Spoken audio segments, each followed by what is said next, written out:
you a fan of this podcast? Do you wish there was even more juicy content for you to sink your ears into? Well, there is. You can become a premium member of this podcast for $5.99 a month and get full access to an archive of over 50 bonus episodes. Additionally, we release a bonus episode every single month. That's a ton of extra content, including my personal interior design diaries, extra tips, my talking about trends, and so much more. Additionally, you'll be keeping us on the airwaves each and every week because your premium membership money goes directly back to making this podcast amazing. Check us out at affordableinteriordesign.com. Click on podcast to learn more and to become a premium member today.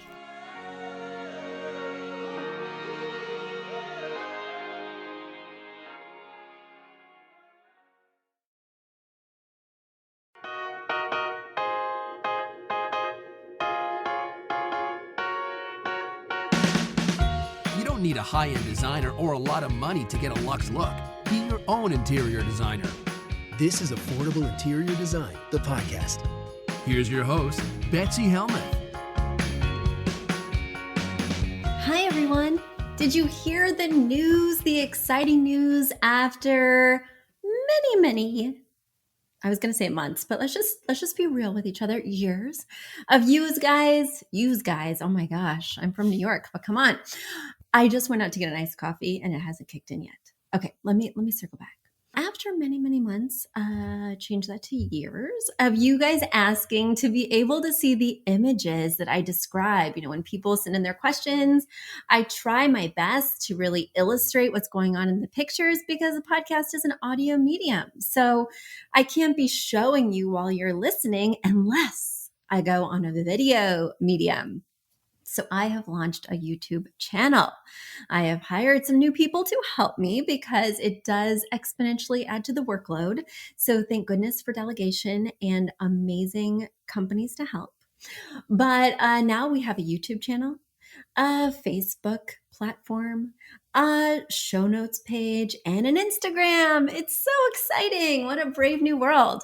So if you want to see these images, if you want to watch me record these podcasts rather than just listen to it, well, head on over to affordableinteriordesign.com/links. That will give you the menu of links where you can click to take a peek at the Facebook page, to take a look at the YouTube page, and ideally subscribe. There's going to be not only small snippets of the episodes, but also the entire episodes. And now we have a show notes platform. I mean, it's all happening, guys. It's all happening. And you've been asking for it. And the exciting thing is that new questions with lots of delicious pictures have been rolling in. I'm so grateful for those questions that have been coming in from all over the world. One thing I want to share with you is that if when you send in your picture and your question, you don't say that I'm able to share it on the platform, I won't be answering your question because, you know, it's all so I could share it on the platform, right? And if I only can share the question but not the picture, well, then people don't get the real sense of the project. And if you say I can't share it, then what am I going to talk about? So make sure that you click that little button when you submit your question that says, yes, you can share it on your channels.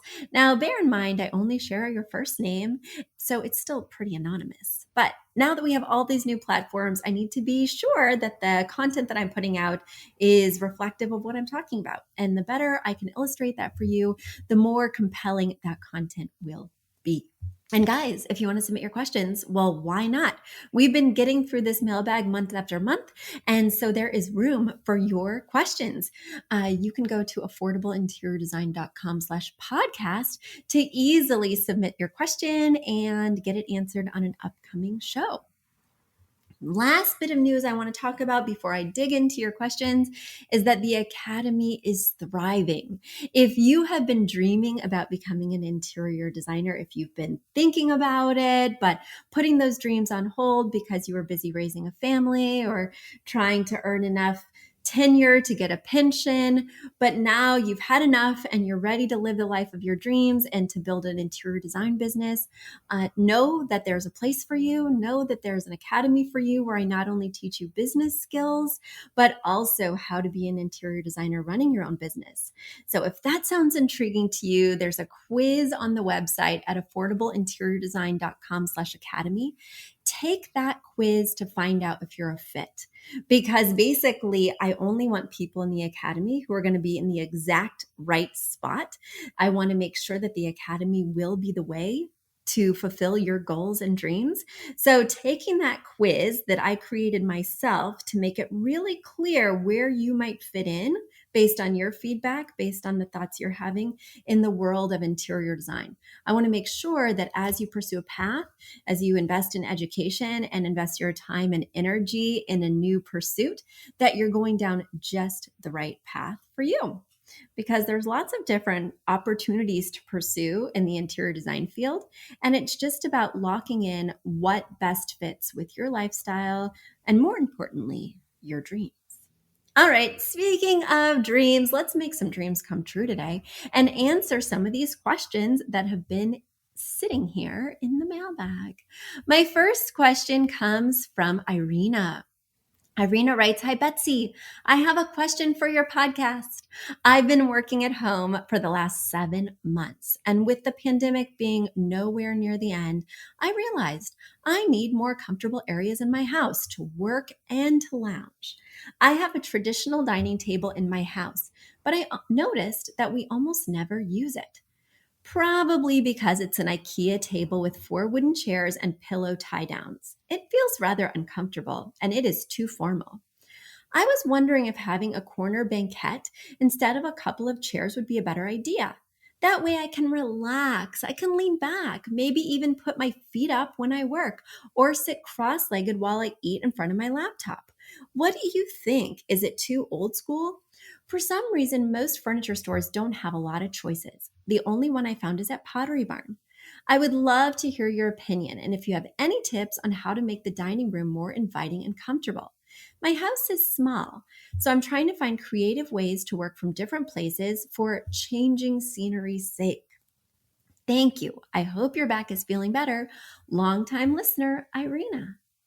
Irina, did you know that my back actually had some flare ups? So thank you for asking. It was flaring up. I was having some more uncomfortability.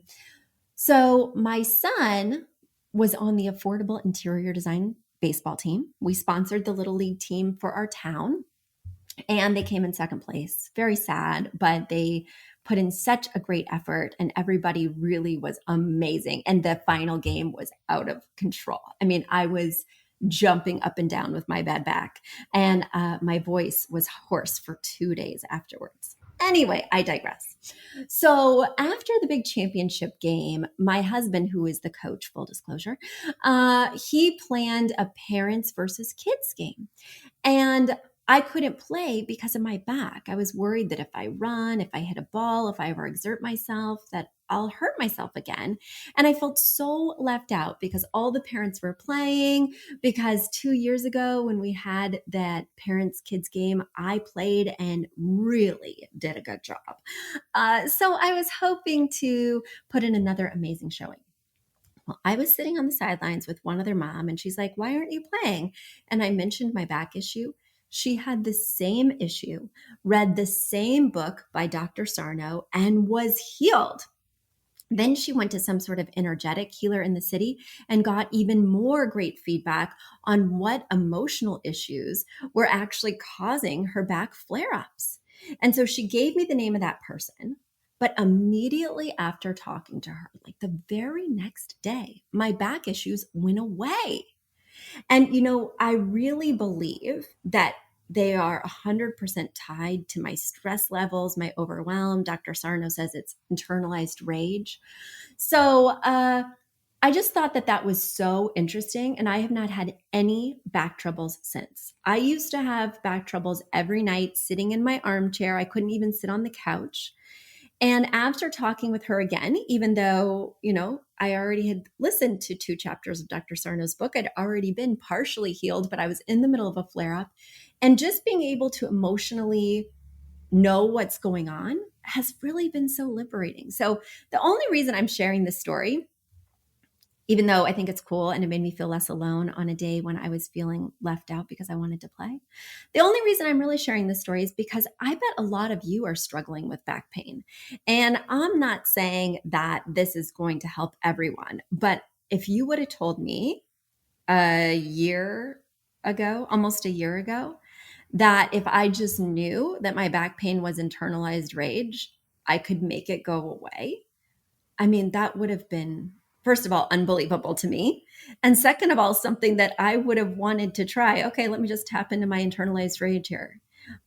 So if that helps you guys in any way, I just want to put that out there. And Irina, thanks for asking about my back. Let's get back to your question. So, I think banquette seating can be comfortable for the right type of person. The problem with banquette seating when you buy these prefab banquettes from, say, Pottery Barn or Ballard Designs is typically they're in a small L-shaped configuration, meaning that they truly dictate the size of your table. And if you have a small L shape like the one you showed me from Pottery Barn, you must use it with a small circular table, or you could use it with like a square type table. But basically, because the banquette is equidistant on each side, the table needs to be equidistant on each side, which can be quite limiting. So I'm just hesitant because this is your formal living room. I'm wary that that will actually work for a formal living room when you can at max seat, I don't know, maybe 3 people on the banquette and then 2 people in additional chairs at a 42-inch round table.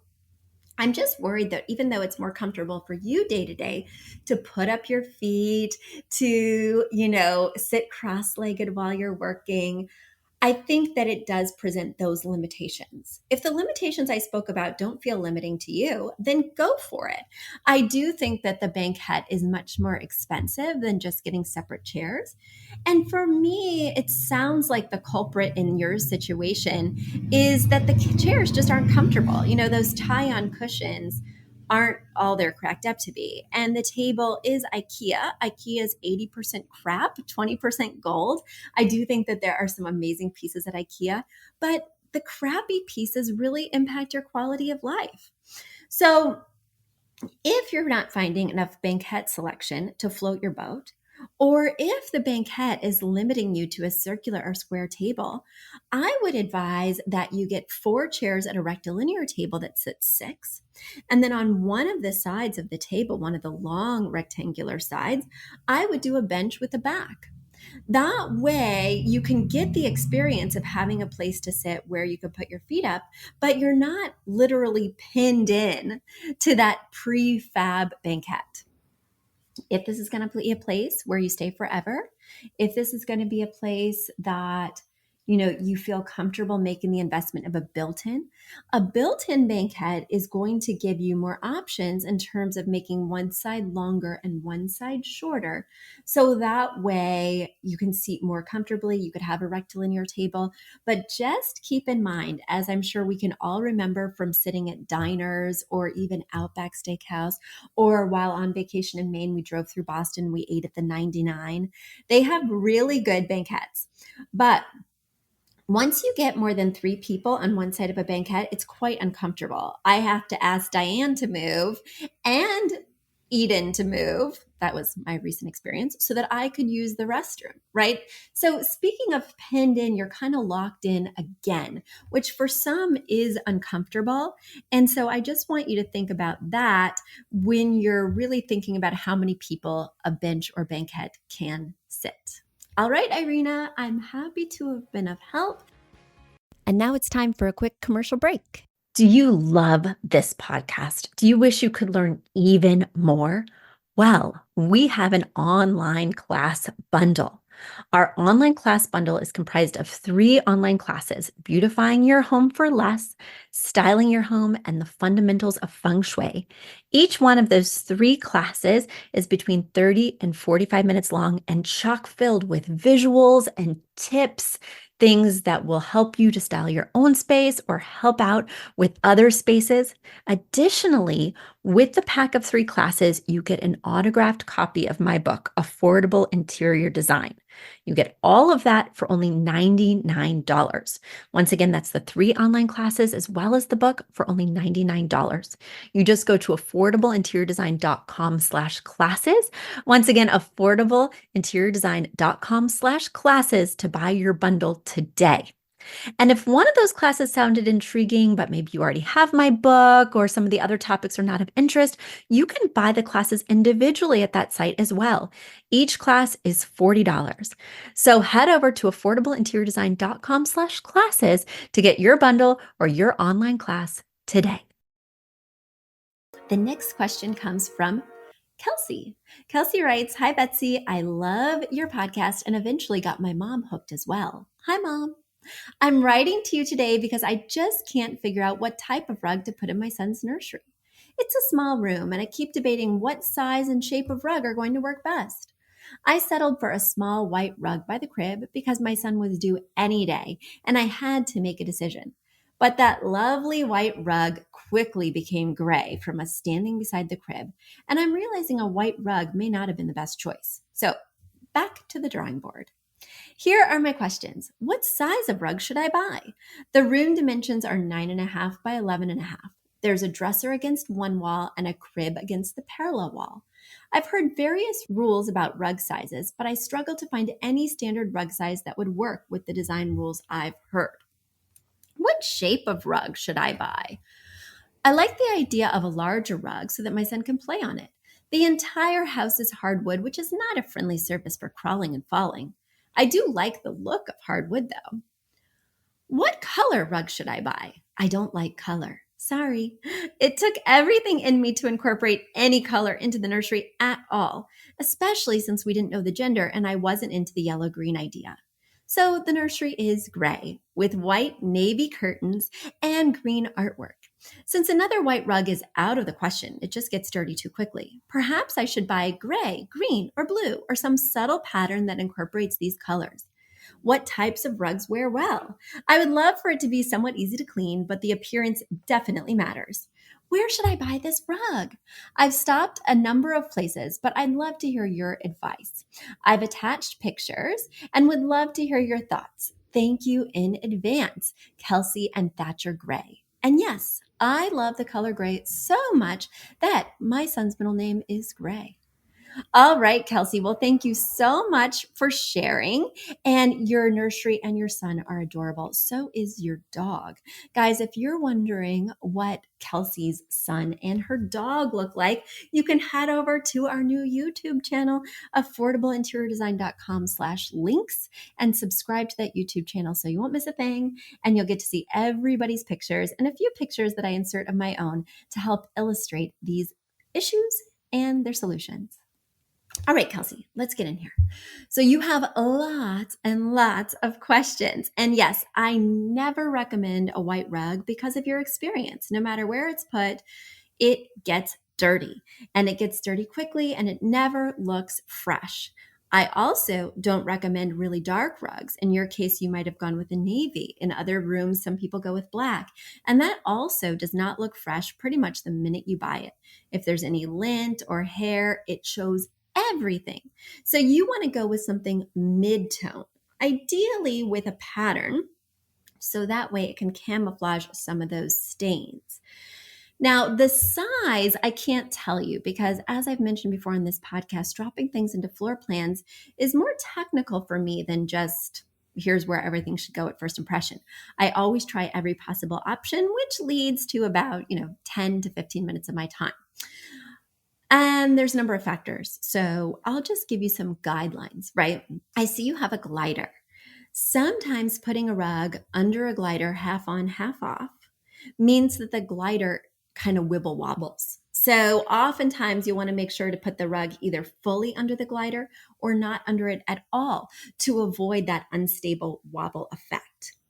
I also really do not like the look of a rug under a dresser.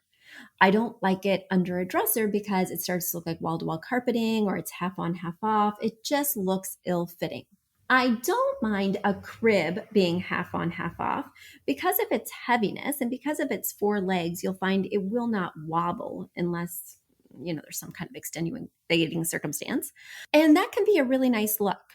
I also agree with you that you'd like the rug to cover as much floor as possible, at least those open areas, so that the little one can have room to play and crawl. Sometimes that means that it's not a great fit for a standard size rug because standard size rugs come in standard sizes.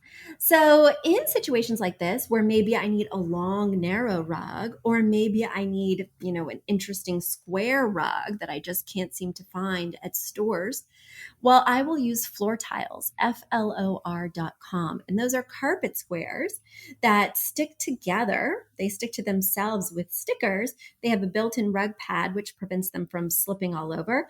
And they come in a variety of textures. So you can get something a little bit more plush if you're wanting it to be kind of snuggly, or you can get something quite low pile if you're worried about it, producing dust or capturing dust, things like that. They have a variety of styles, colors, and patterns, so you'll have lots to choose from. And since you already have blue in the drapes and it's like that deep navy that I'm wanting you to avoid with the rug, you could either go with a rug or floor tile option that has pattern, maybe that has a navy pattern on a gray background, or maybe you pick a gray floor tile that has a very subtle pattern. I think that could be really fun and play well off what I'm seeing here in the nursery. So yes, I prefer lower pile rugs in nurseries because high pile rugs like a shag rug will capture a lot of stuff, right? Cheerios, dust, pet hair. So that way when your child is crawling or grabbing at the fibers, they might be, getting gross stuff on their hands. Because I remember my kids would lick their hands or drool and then play on the rug. And one of my fellow designers had a shag rug at her house. And so when I would take my child over to play, because we had children of similar ages, I would notice his hands coming up the carpet. I'd be like, she was very tidy and the rug was super soft, but what's really in there? And how do we get it out of there? So I myself prefer something lower pile that's very easy to clean. And also the other benefit of using floor tiles is that when one gets really nasty, say there's a really bad, I don't know if your kids were vomiters like mine, say there was a really bad vomit moment and it just wasn't going to get out very easily, well, you could just pop out that tile and put in a fresh one. I always have extra floor tiles in my home. I keep them in a closet, and when the worst should happen, I just pop in a new one. In fact, just yesterday, I was configuring my son's floor tiles because I noticed that he took one of the felt pads off of his desk chair. So maybe it fell off. It probably fell off, right? I'm sure he wasn't picking them off, but one fell off and the desk chair scratched his floor. So now I'm like, where can we put these floor tiles so that this never happens again? So if you need a solution for a very low pile rug, or a rug that you can make into any size you want, or a rug that's super forgiving with stains, check out flor.com. Let's get back to some of your other questions about this rug. What color? So I gave you some previews on the colors I'm thinking of, but we're going to avoid that navy and the white. And I'd keep it neutral. It really sounds like your dream is to have a neutral nursery. So even though you did give it some pops with the green and the blue and the artwork, it sounds like it was against your will. So let's just make the rug, which is a huge visual element in the room, something that totally aligns with the vision you had.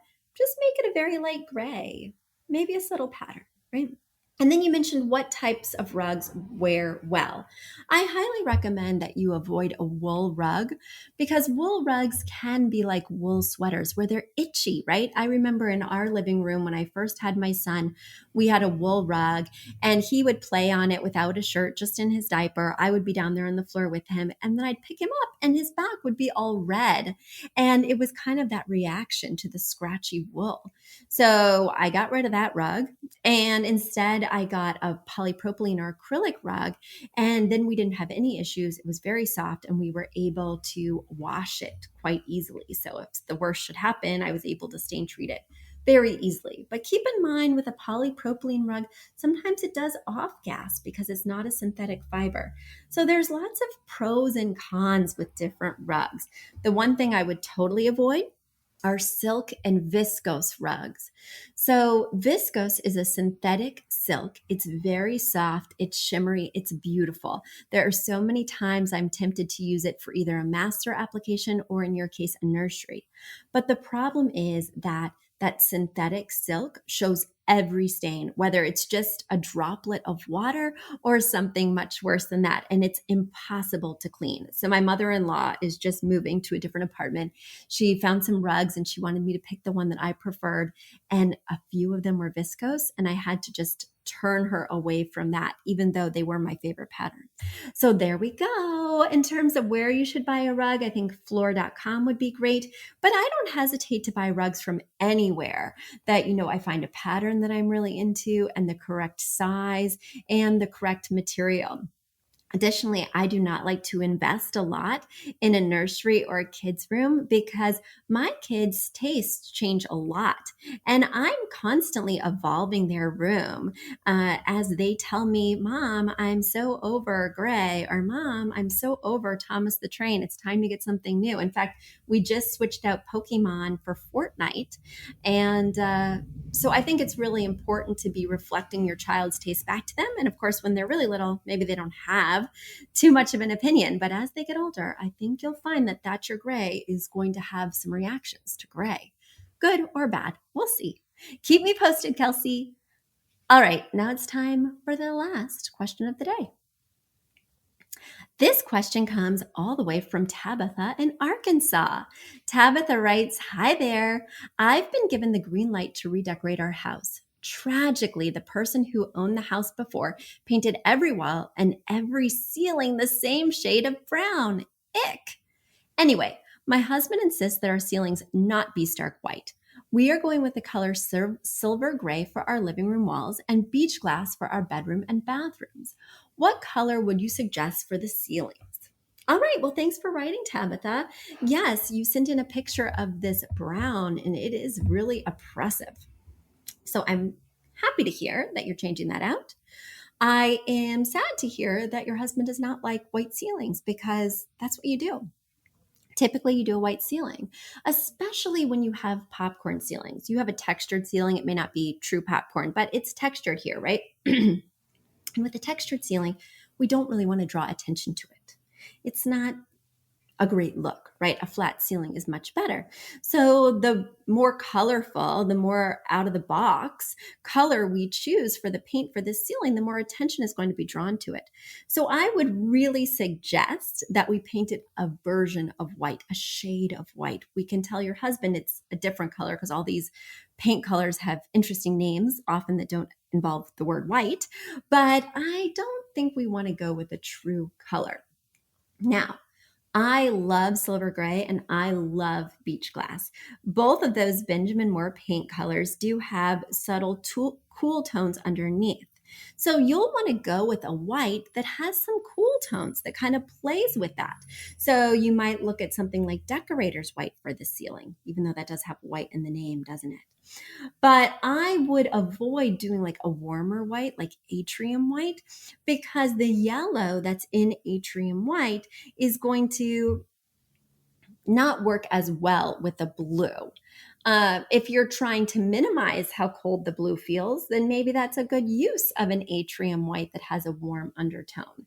But if I'm trying to kind of make the whole thing a cooler experience, I'd go for a cooler white. And just to make your husband feel a little bit better, in paint, there is no such thing as pure white, because paint, the actual material itself, has a color, and it's hard to remove that color, rather they overlay. We have an amazing rep at Benjamin Moore who did like a 2-hour class for both the Interior Design Academy that I teach and also my own interior designers, and she gave a wealth of knowledge. But one of the key takeaways for me is that Benjamin Moore does not offer a pure white. So it'll be called white, but against another tone, you'll always see some kind of underlying tone because they had to infuse it with something because they had to negate what's just going on in the base of paint. I thought that was really intriguing. So just tell your husband that there's no such thing as white paint. Will that work? Is he going to buy that? All right, Tabitha, I'm so glad that you wrote in. Guys, if you have questions for me, please send them along to affordableinteriordesign.com/podcast. I hope that you are enjoying the summer.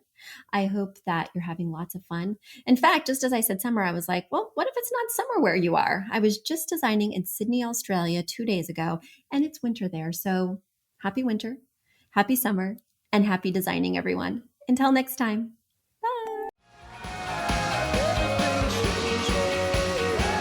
You've asked for it, and we have answered the call. For years, you've been saying, Betsy, you're talking about all these great design concepts, but we can't visualize them.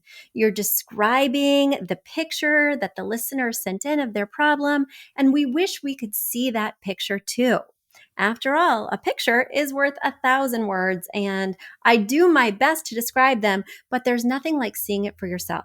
And that's why Affordable Interior Design, the podcast, now has a YouTube channel. Not only do we have a YouTube channel where you could see recordings and clips of these podcast episodes, we also have an Instagram, a Facebook, and so many other exciting things. You should check it out. Head over to affordableinteriordesign.com/links. Once again, affordableinteriordesign.com/LINKS. links. And when you go there, you will see links to our YouTube page, our Instagram page, our Facebook page, and more. Please check it out, follow and subscribe so you can see everything I'm talking about.